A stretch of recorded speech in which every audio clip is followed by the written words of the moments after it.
What if 6 words carried enough fire to split history in two? What if one man standing in the shadow of the temple dared to speak a phrase so dangerous, so blasphemous in the ears of his accusers that stones were already clenched in trembling hands? I and my Father are one. These were not the whispers of a philosopher. They were not the riddles of a mystic. They were a declaration that ripped through centuries of tradition, tore open the fabric of religion, and forced everyone who heard to choose, fall down in worship or rise up in rage. For 2,000 years, this claim has haunted the world like a thunderclap that will not fade. Kings and scholars, prophets and heretics, believers and skeptics all have stumbled over these words. And tonight, so will you. You are not about to watch another sermon. You are not about to drift through history. You are stepping into a hidden corridor where ancient scrolls burn with forbidden light, where echoes from eternity demand an answer. Because this story is not just about the past. It is about you, about now, about the choice still pressed into human hearts. Stay with me, for in the very next breath we will step into Jerusalem and hear how the world reacted the moment Jesus declared himself one with God. We enter Jerusalem, the city of fire and faith. It is winter, the feast of dedication. The temple glows with oil lamps, shadows flicker against ancient stones. Crowds press in beneath the colonnades of Solomon, where voices of prayer and debate mix with the footsteps of pilgrims. And there, in the center of it all, stands Jesus. The air is thick with expectation. For months, rumors have spread like wildfire: a teacher who heals the blind, who walks upon waters, who speaks as if heaven itself bends down to listen. The Pharisees surround him, robes heavy with authority, eyes sharp with suspicion. And then, with no warning, he says it: I and my Father are one. Silence. A silence so heavy it feels like the earth itself has paused to hear. But then rage, shock, gasps ripple through the crowd like a sudden storm across the sea. Hands tremble, reaching for stones. Stones cold, sharp, lethal, ready to answer words with death. Because this was no metaphor, no polite teaching. This was not a parable wrapped in mystery. To their ears, it was blasphemy, naked and unrestrained. To claim unity with God himself, that was a crime worthy of execution. And so the temple built to honor the presence of the Almighty becomes a courtroom of fury. Every stone held aloft is a verdict, every clenched jaw a sentence. You are no rabbi. You are a liar. You are a man claiming to be God. For generations, Israel's greatest prophets had declared, "The Lord our God, the Lord is one." For centuries, priests had whispered his name with trembling lips, too holy even to utter aloud. And now a carpenter's son from Nazareth, dust still clinging to his sandals, stands in that sacred place and dares to claim equality with the eternal. If he is wrong, then he is mad. If he is lying, then he is damned. But if he is telling the truth, then every stone raised against him is a stone raised against God himself. This is the choice that divides the crowd. Some burn with rage, unwilling to hear another word. Others, paralyzed, whisper within themselves, "Could it be? Could this truly be the one?" The temple trembles not with an earthquake of stone, but with an earthquake of souls. The most educated men of the law, trained to guard every letter of Moses, suddenly confronted with a man who speaks as if he wrote the law himself. They do not argue. They do not debate. They reach for weapons. Because truth, when it cuts too deep, is not argued with, it is silenced. And yet in that silence, a hidden echo stirs. From the beginning of time, the Word was with God, and the Word was God. In this moment, heaven and earth collide, and the veil between Creator and creation begins to tear. The stones are still in their hands. The judgment is still in their eyes. But the story is only beginning. For before they cast their verdict, Jesus will reveal something even more shocking. Something written not only in the law of Moses, but in the very fabric of eternity. The Pharisees were not fools. They were guardians of the law, men who had memorized every line of Moses, who debated every letter of the Torah, until the air of Jerusalem rang with argument. They knew exactly what Jesus was claiming when he said, "I and my Father are one." For Leviticus 24 is clear: whoever blasphemes the name of the Lord must be put to death. The entire assembly must stone him. To their ears, Jesus was guilty not of misunderstanding but of the highest crime, placing himself on equal ground with the eternal. This was no longer the voice of a rabbi. This was the voice of a man declaring, "I am the God you fear to pronounce." To them, it was intolerable. To them, it was poison in the holy courts of the temple.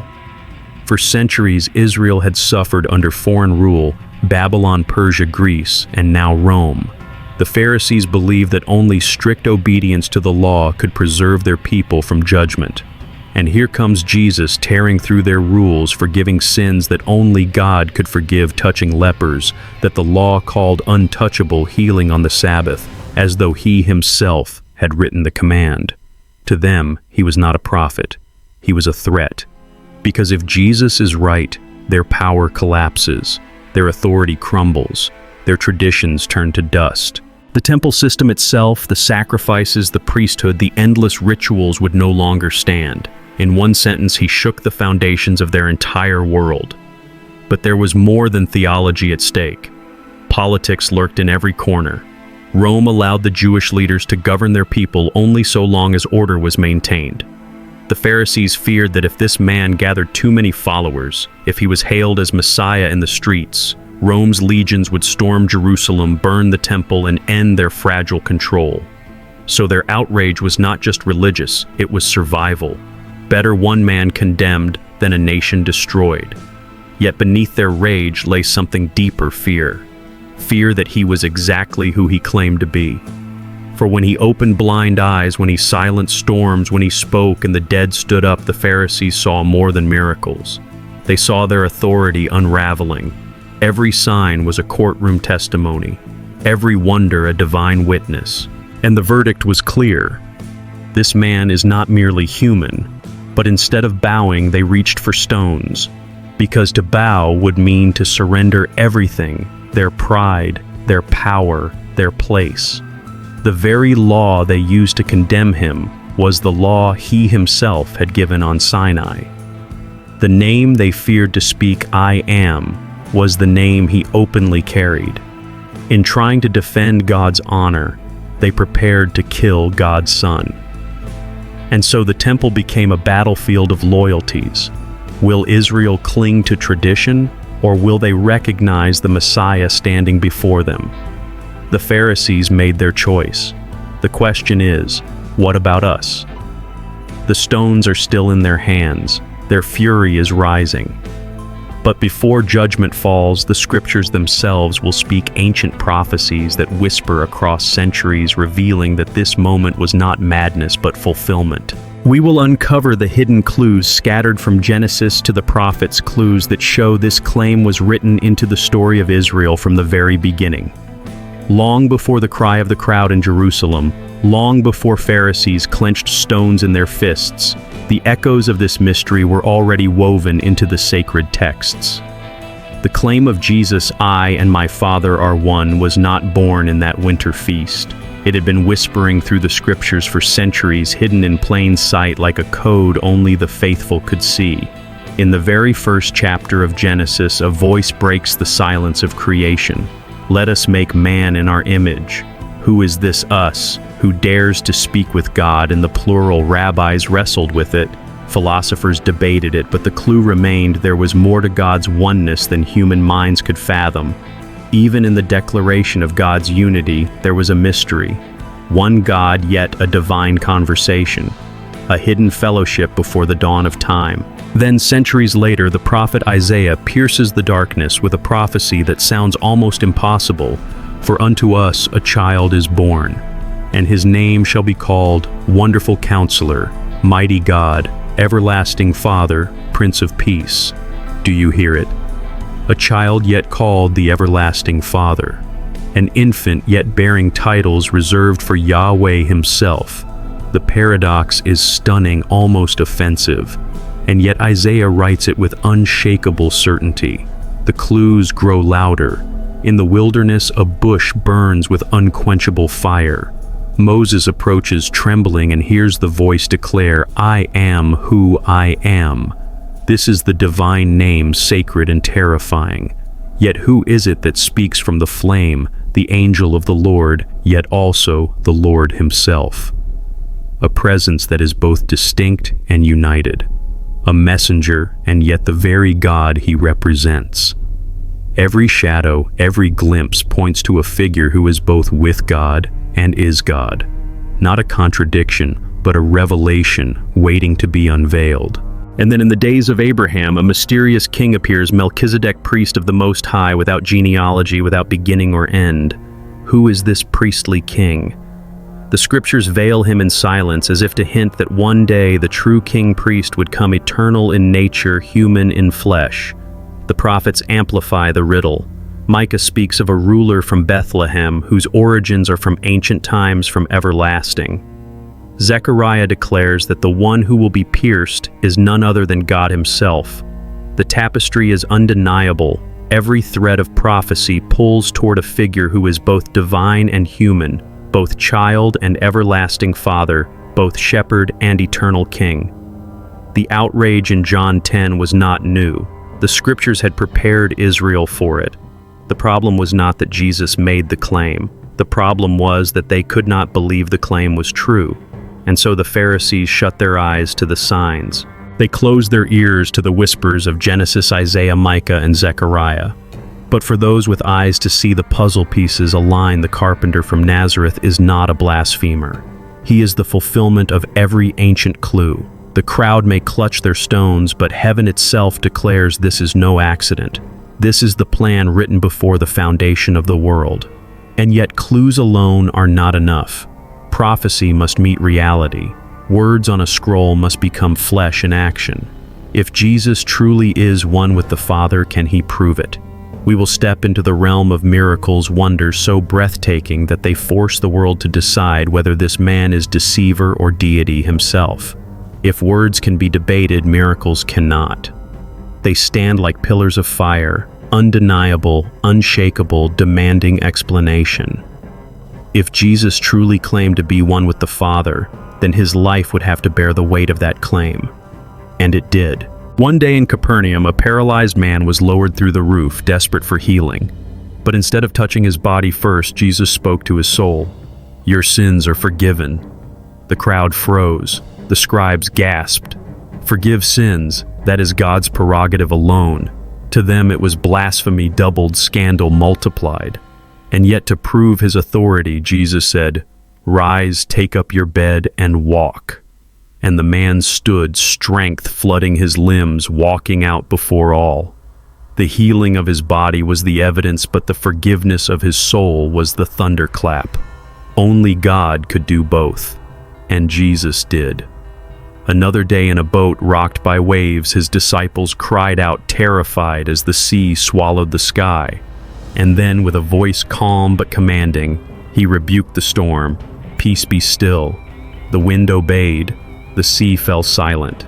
Their hearts nearly failed, not from the storm, but from the realization, who is this that even the wind and the waves obey him? Creation itself bowed before its creator. This was no magician's trick. This was the raw authority of the one who spoke the universe into existence, now speaking to wind and water. But the greatest sign was yet to come. At the tomb of a man 4 days dead, the stench of death filling the air, Jesus stood before the grieving sisters of Lazarus. He wept with them, yet he did more than mourn. He prayed, he called, and then with a voice that shattered the silence of the grave, he cried, "Lazarus, come forth," and the impossible happened. The dead man stumbled out, bound in grave clothes, eyes blinking against the light. Here the final enemy was defeated. Not disease, not storms, but death itself forced to release its captive at his command. Do you see the pattern? These were not random acts of compassion. They were deliberate revelations, living proofs that the claim "I and my Father are one" was not a hollow boast. For who but God can forgive sins? Who but God commands creation? Who but God calls the dead to life? Each miracle was a courtroom testimony, each wonder a divine witness. Together they form a verdict that cannot be ignored. The one walking among them was more than teacher, more than prophet. He was God veiled in flesh. And yet miracles alone did not convince everyone. For some, every sign was met with harder hearts, deeper rage, fiercer stones in hand. Because miracles demand more than admiration, they demand surrender. So the stage is set. The miracles prove his unity with the Father. But Jesus would go further still. He would take upon his lips the very name revealed in the burning bush, the name no Israelite dared to speak aloud. The tension had been building for days.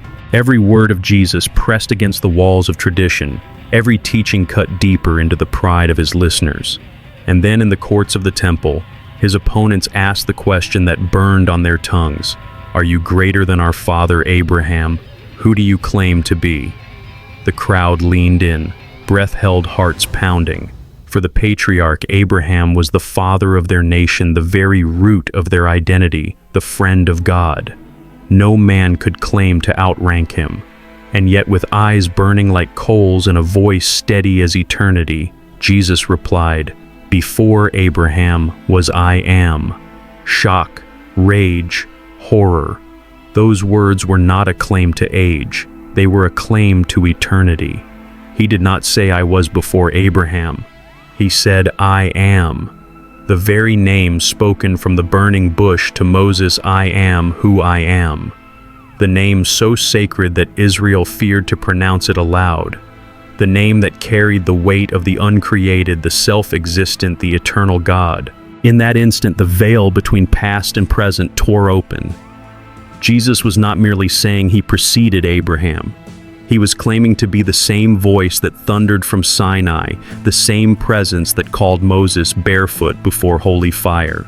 He was identifying himself with the timeless God of Israel. The carpenter from Nazareth, standing in flesh and blood, declared that he was the eternal one, the Alpha without beginning, the Ancient of Days, clothed in mortal skin.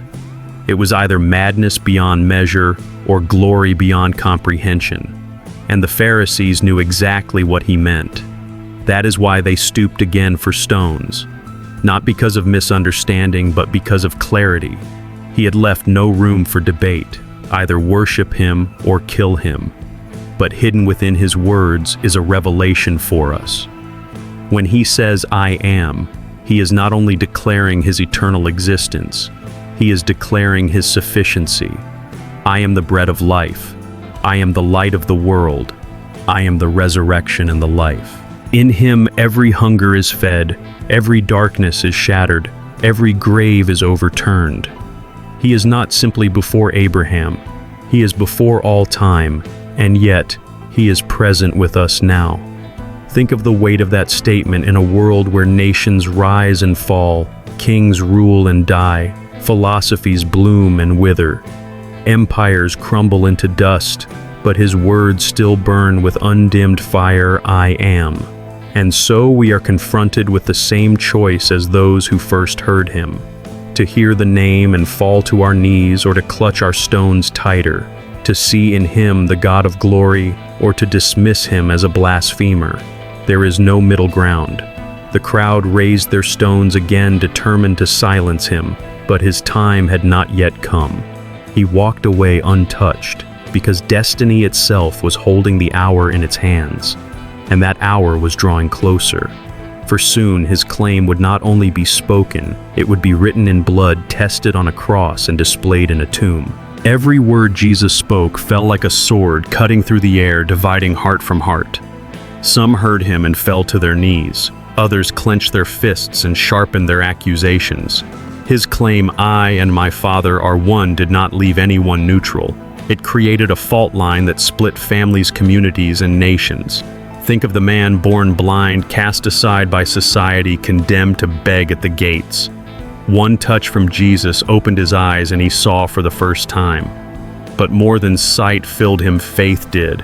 He bowed before the one who healed him and declared, "Lord, I believe." Worship rose from the lips of a man once forgotten, now awakened to eternal light. But in the same city, others saw the miracle and responded not with praise but with fury. They dragged the man before the Pharisees, demanding an explanation. And when his testimony pointed to Jesus, they cast him out. The healed man found worship, but the leaders found offense. The Samaritan woman at the well, weary, broken, avoiding the scorn of her own people. Jesus revealed secrets of her life no stranger could know, and then declared, "I who speak to you am he." She ran into the village shouting, "Come see a man who told me everything I ever did." Could this be the Messiah? Outcasts became witnesses. Scorned voices became heralds of truth. And yet, in Jerusalem's high courts, the chief priests plotted his death. The very ones entrusted to guard the truth rejected the truth standing before them. They did not cry out, "This is our God." They cried, "Crucify him." Even among the teachers of Israel there was division. Nicodemus, cautious, came to Jesus at night, whispering questions in the shadows. "Rabbi, we know that you are a teacher come from God, for no one can do these signs unless God is with him." He did not shout in rage, but he did not yet kneel in worship. He hovered in the tension caught between fear of men and fear of God. And is this not where so many stand even today? Torn between bowing before him or silencing him, between worship and rejection, between awe and anger. His words do not permit indifference. From Galilee to Judea, from peasants to priests, from fishermen to philosophers, the response was the same division. Some abandoned everything to follow him. Others abandoned reason to destroy him. For the claim, "I and my Father are one," is not an idea to be debated, but a demand to be answered. The story has not changed. 2,000 years later, his words still divide households, nations, and hearts. For some, they are life, hope, salvation. For others, they are offense, scandal, and provocation. The line drawn in the temple still runs through the world today, through your city, your family, your soul. When Jesus speaks, will you join the blind man who bowed or the crowd that shouted for a cross? The world could not remain neutral then, and neither can we now.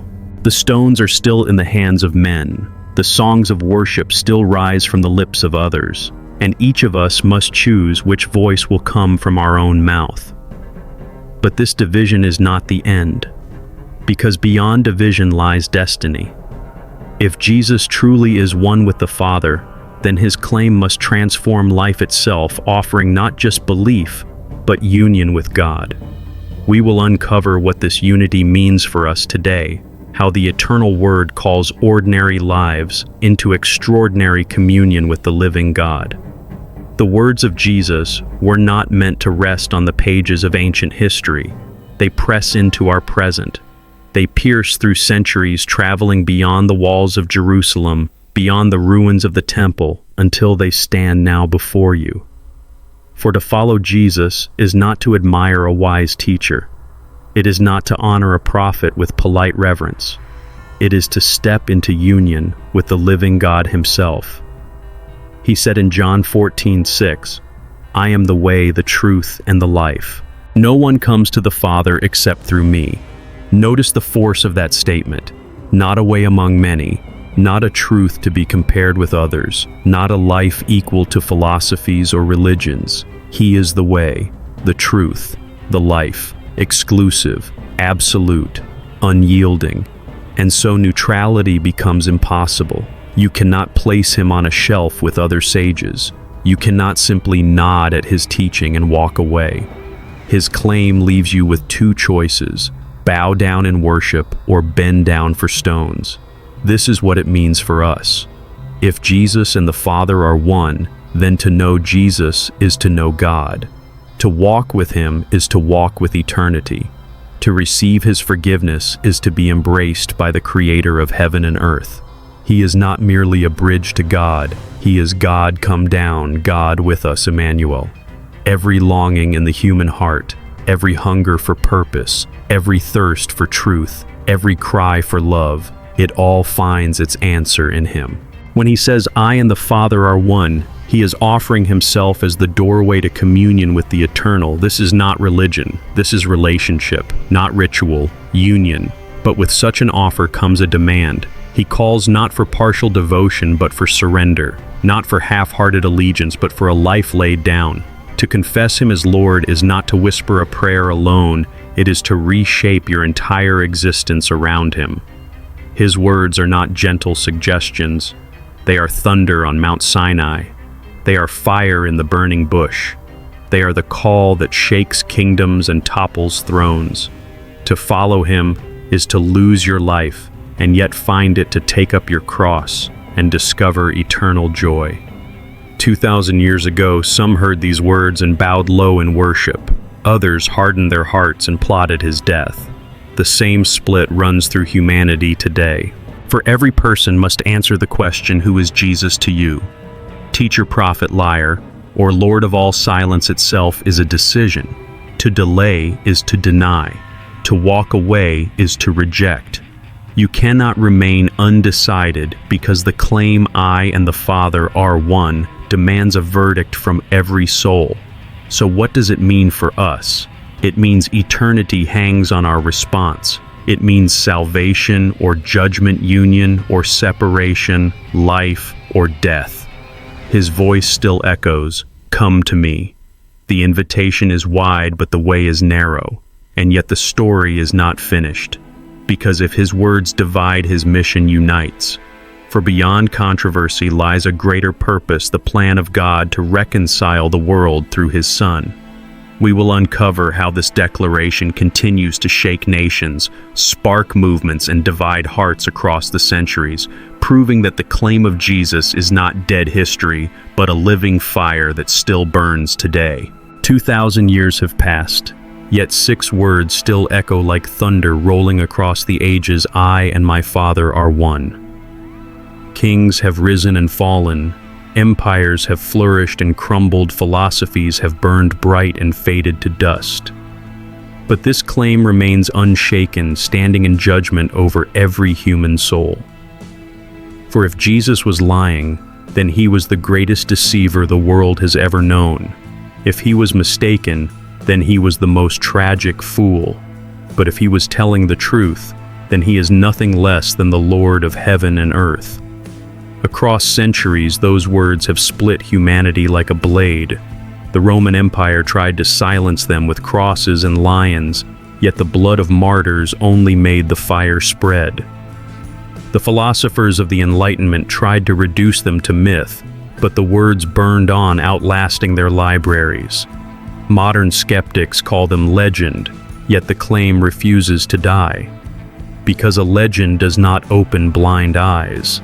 A myth does not calm storms with a whisper. A fable does not walk out of the grave alive. Was it blasphemy or truth eternal? Was it madness or majesty? The answer matters because eternity itself hangs upon it. For if he and the Father are one, then to know Jesus is to know God. To reject him is to reject the Father. Neutrality is impossible. The Jewish leaders clutched their stones. Pilate washed his hands. The disciples left their nets. Millions since have bowed their knees. And still today, every man and woman must choose. The line is drawn not in the dust of Jerusalem, but in the dust of your own heart. Will you call him blasphemer, or will you call him Lord? Prophecies written centuries before his birth point to him with startling precision. His life was marked not only by miracles, but by sinless character, unmatched authority, unbreakable love. Even his enemies could not deny his wonders. They only questioned the source. And when he was crucified, his followers claimed not despair but victory, declaring they had seen him alive. The resurrection stands as history's most disruptive fact, the cornerstone of faith, the confirmation that his unity with the Father was no blasphemy, but truth unveiled. And so the eternal question is not whether Jesus claimed to be God, that much is certain. The eternal question is whether you believe him. 2,000 years later, his words still divide nations, still confront cultures, still force every listener to make a choice. The question is no longer for Pharisees or Romans or ancient crowds. The question is for you. I and my Father are one. Is this the greatest lie or the greatest truth? The choice is yours. The stones are still in human hands. The songs of worship still rise from faithful hearts, and the name of Jesus still demands a response. In a moment, I want to speak directly to you, to those who carry years' wisdom and questions, to those searching for something eternal in a world that fades. There is a message waiting, carved from Scripture and time itself for you. You have walked with me through the shadows of history, through the fire of controversy, Through the storm of that eternal question, I and my Father are one. And now, as the echoes fade, we must ask, what does this mean for the years we have lived and the days still ahead? Life teaches us that strength fades, kingdoms fall, and time does not stop for anyone. But the words of Jesus remind us our story is not measured by what slips away, but by the one who holds us beyond time. To believe in him is to discover that age is not the end of usefulness, but the unveiling of wisdom, the ripening of faith, the preparation for eternity. The legacy you leave your words, your choices, your faith becomes a light for those who follow. And Jesus promises that no step of faith, no act of love, no whispered prayer is ever lost. So take courage. Your life is not fading into silence. In him, it is being written into eternity. We have walked through the temple courts where stones trembled in human hands. We have heard storms silenced by a single voice, and we have seen a tomb burst open at his command. And all of it, every moment, circles back to 6 words that divide time itself: I and my Father are one. This is not just history, it is invitation, it is confrontation. It is the truth that calls each of us to answer. Will we kneel in worship, or will we turn away? The story of Jesus has reached across centuries to reach you here now. If these words stirred your spirit, don't let the journey end with silence. Share your thoughts below, because your story becomes part of this greater story. Stay with us, because the next mystery is already waiting, hidden in the pages of Scripture, longing to be uncovered. And if this voice has guided you tonight, let it guide you again tomorrow. The stones are still in our hands, but the choice, the eternal choice, is in our hearts.